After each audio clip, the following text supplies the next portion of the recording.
வணக்கம். திரு ஏவிஎம் சரவணன் அவர்களுக்கும் எனக்கும் உள்ள உறவு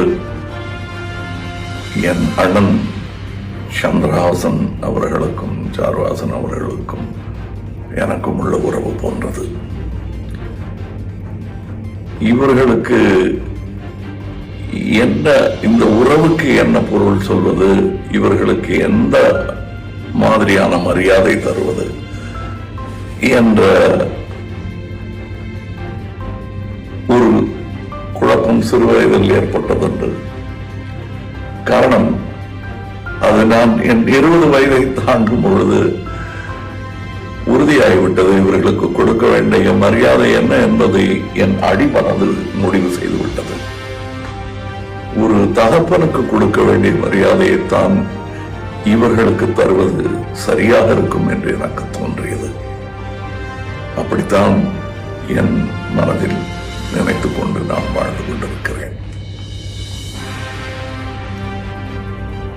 ஆக திரு குகனுக்கு இருக்கும் சோகத்தில் எனக்கும் பங்கிருப்பதாகவே நான் உரிமை கொண்டாடுகிறேன். இப்படி உரிமை கொண்டாடும் நாம் தனிமரமல்ல. ஏவிஎம் என்ற பெரும் தோப்பில் நடப்பட்ட ஒரு சிறு செடி. இன்று வளர்ந்து வந்திருக்கிறேன்.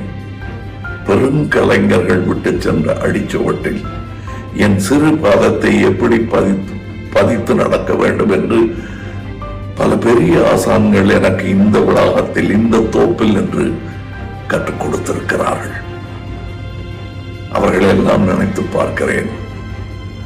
பேர் சொல்லும் பிள்ளையாக சரவணன் ஐயா அவர்கள் இருந்திருக்கிறார்கள்.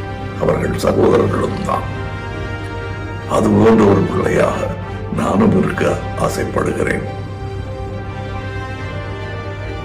என் ஆசையெல்லாம் இந்த தோப்பின் 3ஆம் தலைவரை தோன்றியிருக்கிறது. அவர்களும் என்னை போன்ற பல செடிகளை நட்டு இந்த பெரும் பள்ளியின் பெயர் நிலைத்திருக்க செய்ய வேண்டும். இதுதான் அன்னாரின் மக்களாக நாம் செய்யும் கடமை என்று நான் நம்புகிறேன். மற்றபடி அந்த ஏவிஎம் வளாகமும் அங்கு வேலை செய்து ரிட்டையர் ஆகி வேலையில் சேர வேண்டும் என்ற ஆசையில் இருப்பவர்கள் எல்லோருக்கும்